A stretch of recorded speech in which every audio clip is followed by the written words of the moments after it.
Bonsoir à tous, bienvenue sur Mystaya TV, la chaîne de l'infini. Très heureux de vous retrouver en ce vendredi pour un nouveau numéro en compagnie de Jess Creniu. Bonsoir Jess. Salut Anatole, salut aux Mystériens, aux Mystérianes, bonne soirée à tous. On est en partance pour l'Atlantide là. Ah oui, ce soir, voilà, une émission spéciale Atlantide. Il y a eu pas mal d'émissions dernièrement sur l'Atlantide. Vous avez vu, moi je me suis équipé. Voilà, on pourrait croire que je vais au Sahara, mais en fait non, j'ai froid. Voilà. Je dois être la seule personne au mois de juin couverte. J'avais presque mis le chauffage, mais bon, ah ouais, il fait de plus en plus froid. C'est pas comme en Corse où il fait 40 degrés, ils ont de la chance. D'ailleurs, en Atlantide, là, on va parler de l'Atlantide ce soir, vraiment de l'Atlantide. Et le titre, c'est l'Atlantide, l'effondrement de la spiritualité. Alors, on va parler de l'Atlantide un petit peu dans son ensemble, mais également de l'expérience de Jess, un petit peu avec l'Atlantide. Ça va être une conférence, parce qu'il y a eu pas mal de conférences ces derniers temps sur l'Atlantide, sur les autres chaînes, et vous allez vous apercevoir que là, on va parler de l'Atlantide, mais d'une autre manière. Voilà, on va aborder le sujet d'une autre façon. Alors, pour les personnes qui ne connaissent pas Jess Creniu, qui est déjà venu plusieurs fois faire des conférences sur Mystérieux TV, donc Jess, tu es auteur et bioénergéticien. Alors, quelques mots sur toi. Donc, tu dis que depuis que tu es né, mon parcours est jonché de rencontres extraordinaires avec des entités de l'univers et de l'au-delà. Une multitude d'entités matérielles ou immatérielles de toute origine et de toutes sortes m'accompagnent, m'aidant, me soignant, m'enseignant, même à grand renfort de rencontres, de canalisation, de voyages et de transferts, de formation et de soins. Ils m'ont enseigné plusieurs langues et une foule d'autres choses. Il suffit souvent que je pose mes mains sur quelqu'un pour qu'il se sente mieux ou bien. Mes visiteurs me réveillent plusieurs fois par nuit. Depuis au moins 4 générations, ma famille est suivie. Voilà. Alors, c'est là où je suis content que moi, il me fout de la paix la nuit parce que j'aime bien dormir la nuit. Alors, je vois qu'il y a beaucoup de monde déjà. Alors, je vais dire bonsoir à nos chers auditeurs. Alors, bonsoir Kalena, bonsoir Vincent, bonsoir Jojo, bonsoir Alexandra, Dominique, Eddy, Alice, Marie, Gilène, Nicole, Sandrine, Annie, Solange et Énergie. Bonsoir à tous, merci beaucoup de nous suivre. Alors, attachez vos ceintures, parce qu'on va décoller au niveau de l'Atlantide. Donc, peut-être, Jess, quelques mots, peut-être, pour vraiment les personnes qui ne te connaissent pas, un petit peu sur ce que tu fais, un petit peu, quel est un petit peu ton parcours en quelques mots, puis après, on pourra attaquer le sujet. D'accord, alors bonsoir tout le monde à nouveau. Je ne vais pas répéter ce que tu as dit, mais par contre, ce que je peux dire, c'est que j'écris beaucoup de livres, dont un qui s'appelle Retour en Atlantide, qui parle de mes expériences avec des extraterrestres. Sur plusieurs plans, plusieurs types d'extraterrestres, et puis d'autres entités. C'est un livre maintenant qui date de 2 ans, et mes expériences continuent de débouler. J'ai de plus en plus de contacts avec de plus en plus de gens, de plus en plus d'origines, sous des formes différentes. Maintenant, j'arrive à avoir des contacts même avec des gens qui sont décédés. Donc là, c'est une nouvelle expérience pour moi.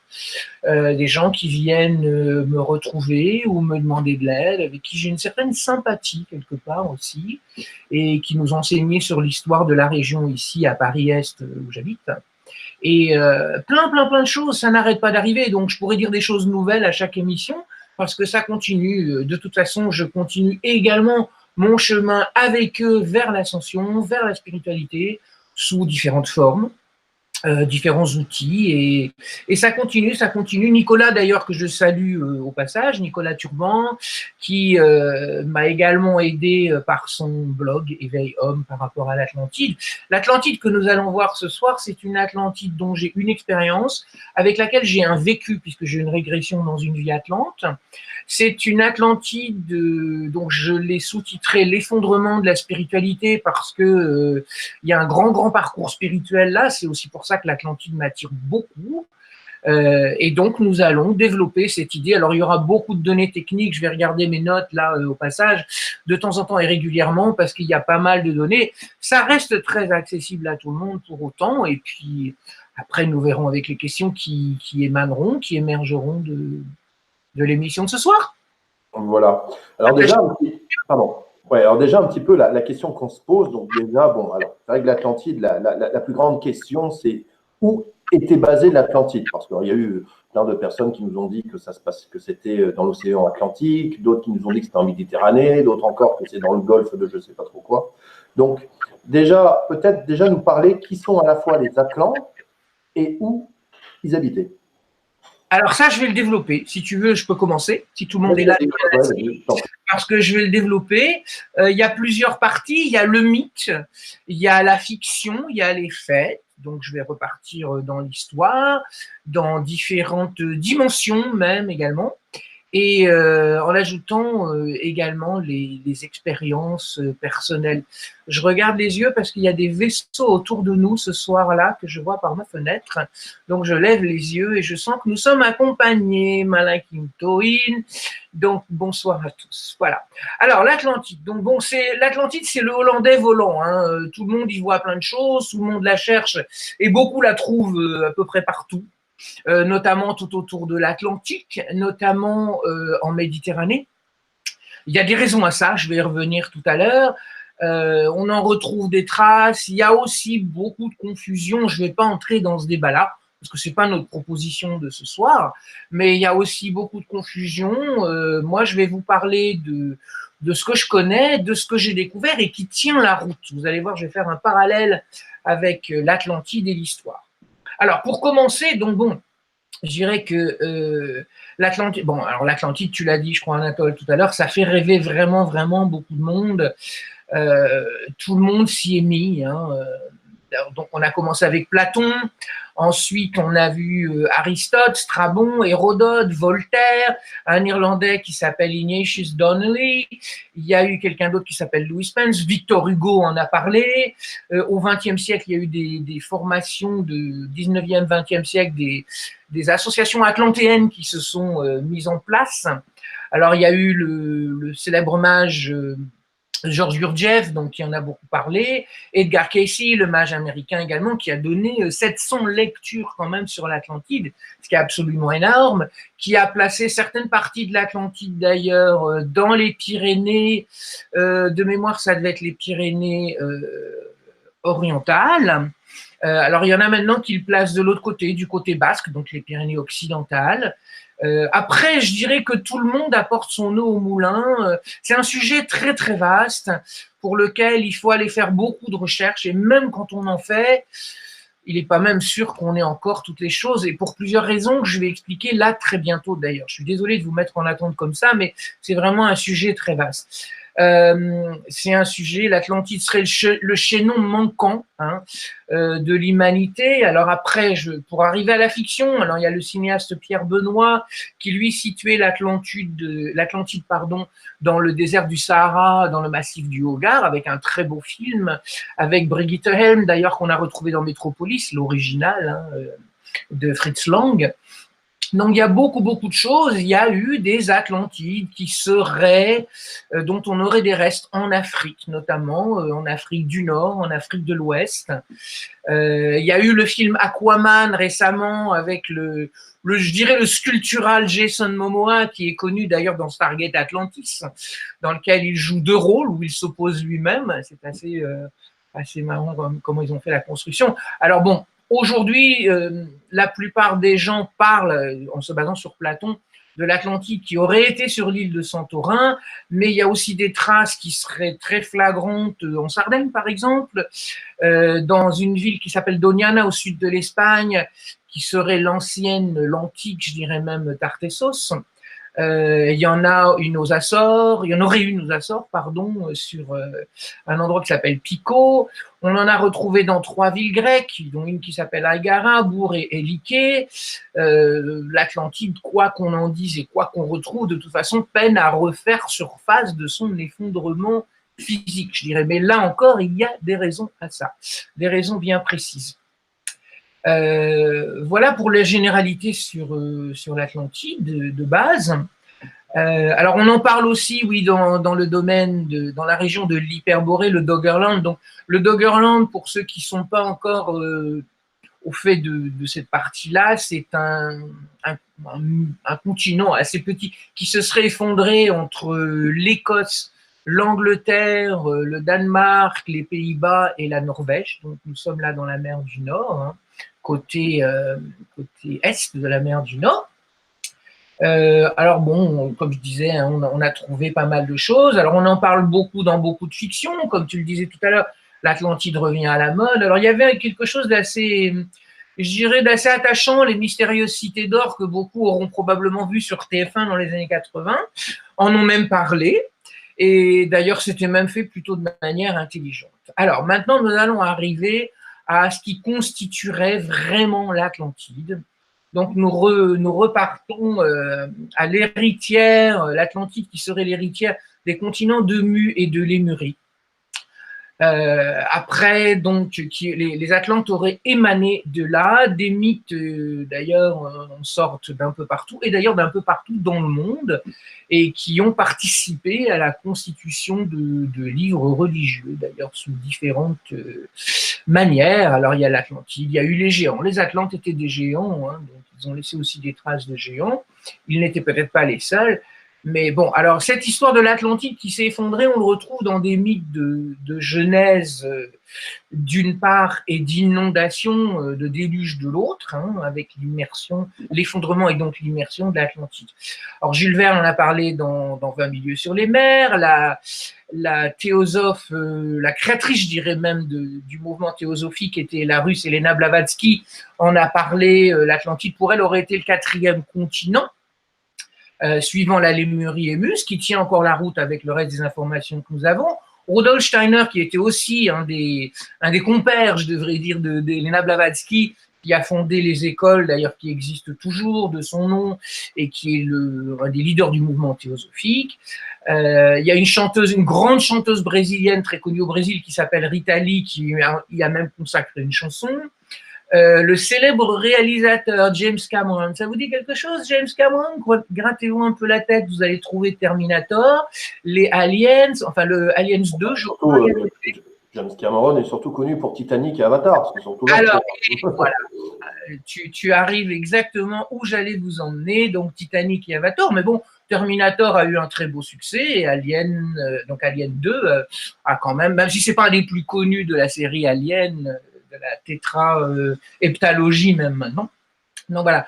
Alors le mythe de l'Atlantide, de toute façon, quoi qu'il arrive, ou qu'on en soit, quelle que soit la personne qui en parle ou qui fasse un travail dessus, est énormément débattu, mais ça c'est aussi le sort de toutes ces cités antiques, fussent-elles mystiques ou réalistes d'ailleurs. Bon, il y avait Avalon, il y avait donc Hyperborée, donc je parlais au nord de Doggerland même encore.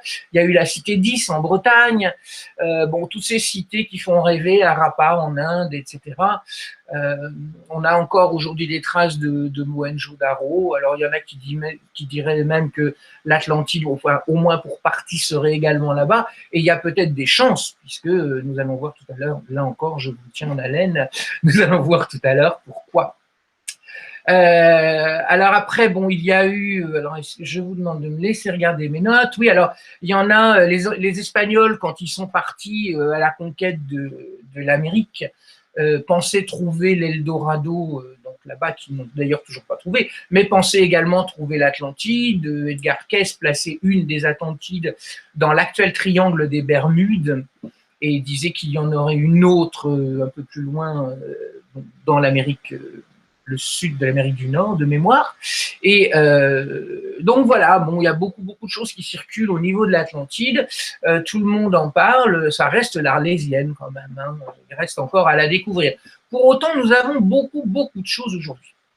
Alors, le géologue Baron, au 19e siècle, parle dans ses notes de géants, des géants qui nous ont précédés, les humains, qui ont précédé les humains, et des Atlantes de la période moyenne. À l'époque, ils s'appelaient les grands dragons, ce qui pourrait confirmer une théorie comme quoi ils seraient apparentés à leur origine de Sirius aux Dracos, des reptiliens.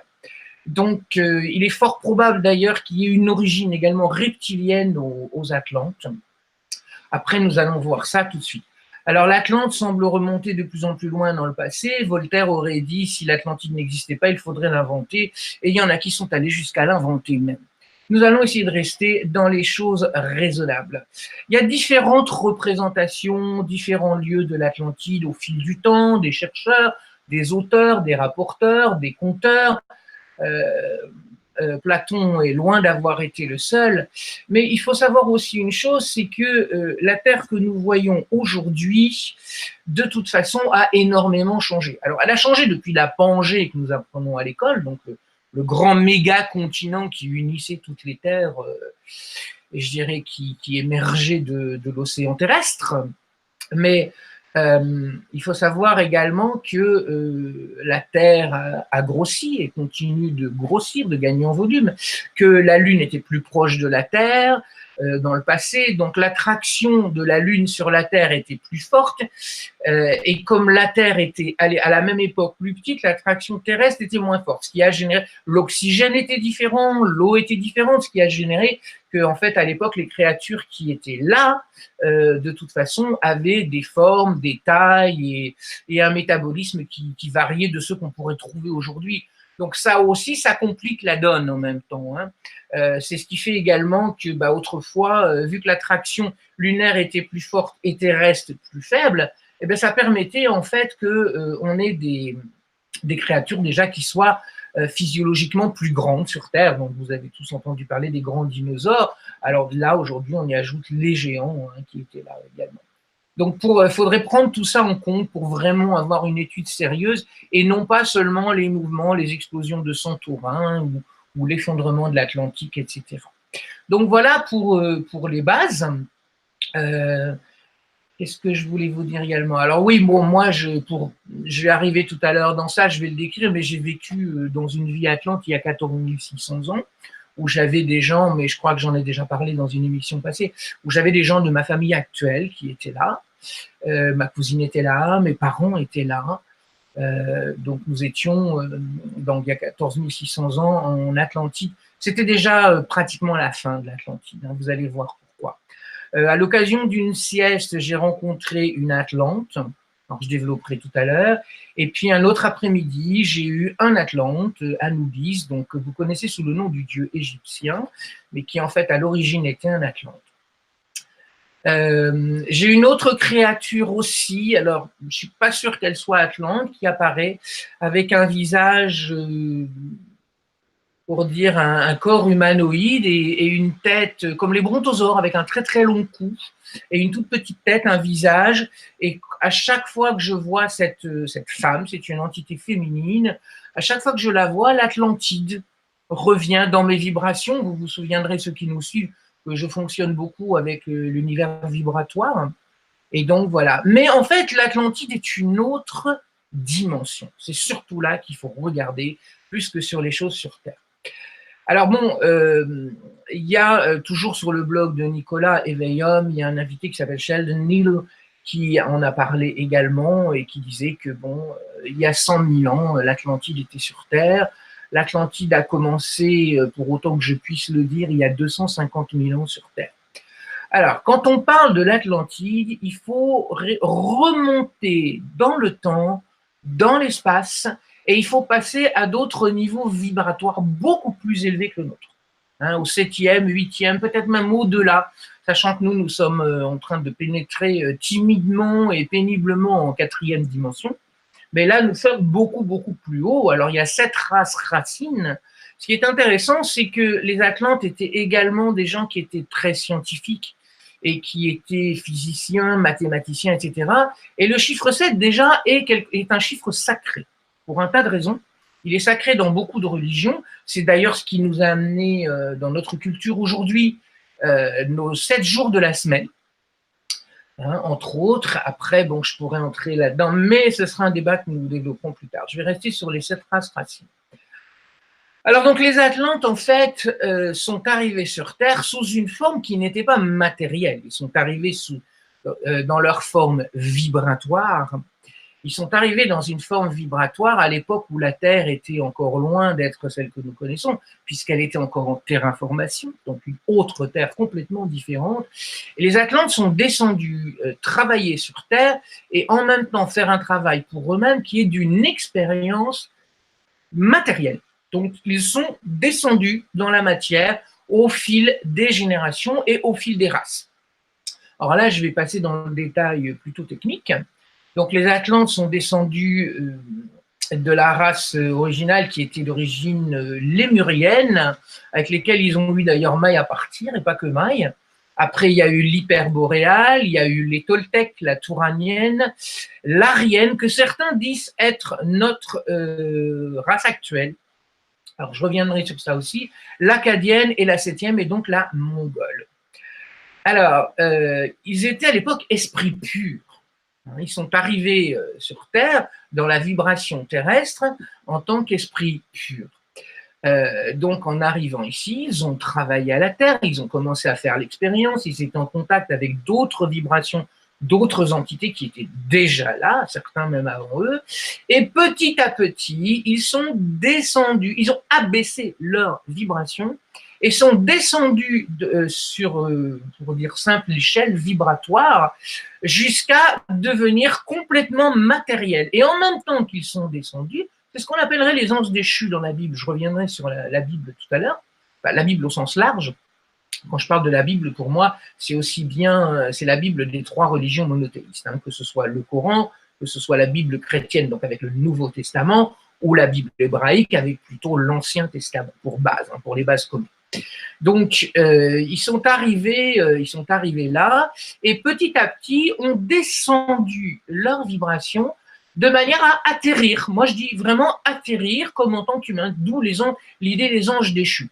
Et tout en descendant, eh bien, au final, à force de descendre et de faire cette expérience, et c'est aussi pour ça qu'ils font penser aux anges déchus, ben, les Atlantes ont perdu les couches vibratoires, les niveaux vibratoires supérieurs, ce qui fait qu'ils n'ont pas pu faire machine arrière et retourner vers l'étoile Sirius, etc., d'où ils venaient, et ils sont restés sur Terre. Alors, ils avaient un travail pour autant à faire ici, mais ça n'a pas été toujours sympa, ils se sont battus, ils ont été en guerre avec les Lémuriens, jusqu'à l'effondrement total de l'Atlantide, je dirais au niveau spirituel, ce dont je vous parle ce soir, et là où vraiment il y avait 2 factions, qui guerroyaient l'une avec l'autre, et là, ça devenait vraiment, vraiment très pénible.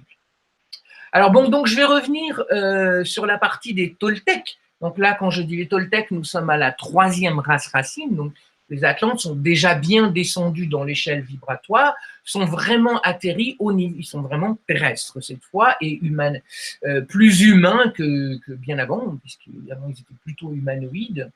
Et donc, ils sont arrivés et donc, alors ce qui est intéressant aussi, c'est quand on regarde le sens du mot Toltec en nahuatl, Toltec veut dire maître bâtisseur ou artisan. Les Atlantes étaient des maîtres bâtisseurs et artisans. Les Toltecs, quant à eux, se souviennent de 4 à 5 époques. Bon, c'est peut-être leur lecture du monde, on n'a rien de plus là-dessus. Si ce n'est qu'à leur première époque, ils avaient un dieu qui s'appelait Tlokwe et qui a provoqué la première inondation, qui a voulu se détruire la terre et ses êtres.